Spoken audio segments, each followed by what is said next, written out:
So I got in a really awesome group fight here. We had a bunch of Citra people show up, and we had Corvinus show up. We had couple Vanderbilts show up, and then it was me and Al from the Ashwood Kingdom. This was a crazy, crazy fight. This is a really good video for if you want to check out the full extent of large grid fights in the Necro game. It'll give you a good idea of what that's like. The main reason why I wanted to do this quick voiceover here is I wanted to make mention of something else that I noticed was going on in the game here. You'll see it in like a couple minutes here. We had actually a couple things, a couple unfortunate things. The first one was I had this guy use a follower on me. That wasn't cool. And I stopped in the middle of the fight and I was like, you can't use followers. Watch, he's about to do it. And he was like, but I'm already dead. I just walked away after that. Technically he's right, he wasn't swinging at me, but still. I don't understand why these Citra people keep using followers. This is the third Citra person that I have fought in the last few weeks that have used followers on me.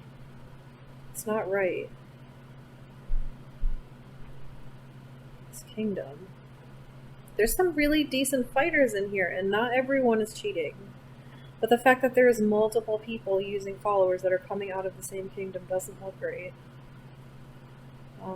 But anyway, there's that. And the other thing I wanted to briefly mention was that Elder Scarlet, she's about to show up. Oh wait, she's already here, but she's so tiny. She's really hard to see. Okay, so you'll see Scarlet here soon, at some point. She's this little dragonfly. It's a really, really, really short, tiny little dragonfly. And it modifies her hover height. And so normally when you're doing a sword hit, I don't know the exact meters. I think it's within 3, 4, or 5 meters that you have to be in order to hit somebody with the sword. Okay? And I know that if you punch somebody, it's like 2 meters. You have to be closer to get the punch in. But for swords, it's a little bit farther away. But with this little avatar that she was using, you have to be with like less than 2 meters away in order to hit her because of the tiny little avatar and the hover height change. So it gives it an unfair advantage because you have to be closer than normal in order to hit her, where I'm sure she can hit you normally within those several meters for a normal avatar.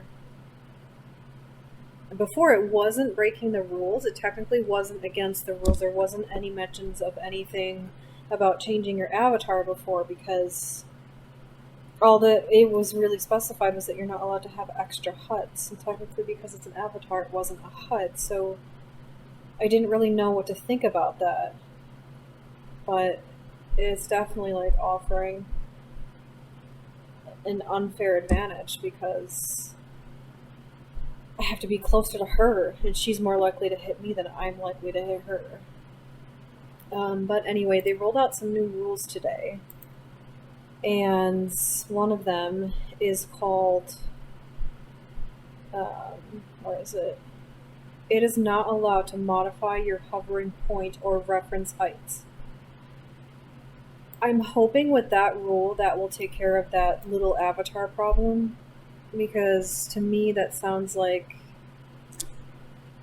the little tiny avatars were just banned from the game.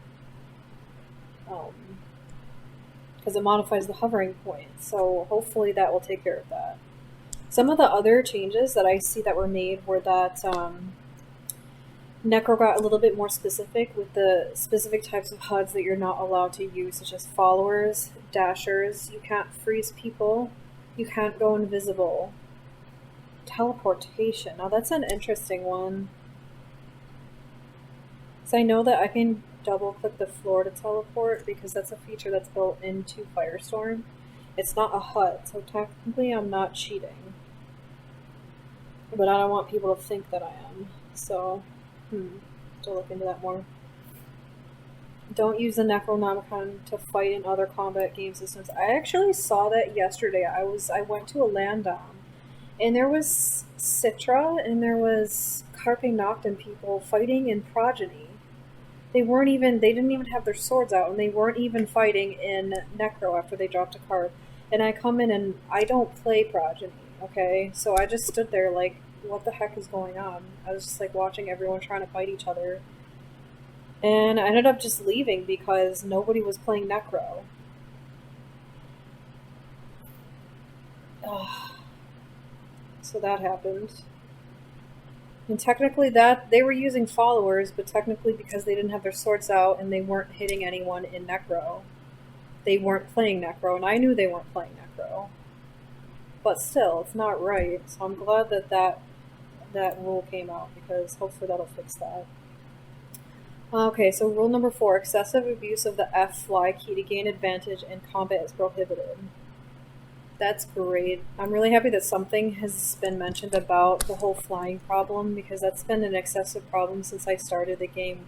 People will do things like they'll drop a card and then they'll instantly start flying the whole time. They won't even try to fight. Or they'll drop a card, they'll start fighting, and then once they start losing, they fly. Or they'll do a combination of like flying, landing, fighting, flying again, fighting, landing, repeat, that like you can't even fully play with them because they keep flying and taking intermittent breaks throughout the game. Or they'll do this thing where they'll like fly up, TP in all of their friends, and then land again, and stuff like that. And what I would really, really love to see is I would love to see the HUD itself disable when it's like you drop a card. As soon as you start flying, it disables the Necronomicon. So I know it will disable the HUD right now, but I want to see it. I want to see the people lose land and not get a land as soon as they fly. As soon as they go in fly mode, as soon as they TP out, or as soon as they die, they lose the land. That would be really great to see once that gets worked out. Right now, I also tested another thing that is like... I speculated about this for a while, but I didn't test it until now. Basically, what you can do is you can drop a card, and you can TP out, and as long as you come back within that 15-minute time frame, before it hits 15 minutes, you will still get the land, as long as someone doesn't drop a card over yours, and as long as you come back in time, you'll still get the land. Which could definitely create some issues with people just dominating the lands and not even playing or playing the game. So I would definitely love to see the game get updated where as soon as you TP out, fly, or die, you lose your land domination. That would be fair, and I can't wait to see an update like that. Well, anyway, that's all I have to say on my mind for right now. Oh, one more thing is that I read through these punishments of the different things that will happen to you if you break these rules, and I think they're great. I think this is going to work really, really well. I'm really happy to see something clarified and put in place here to punish people when they break these rules. I think this is very, very fair, and I'm really, really happy with it, and I'm happy to see how it's going to play out when people break the rules. It's good. I hope you guys enjoy this fight. I hope you guys have a good day.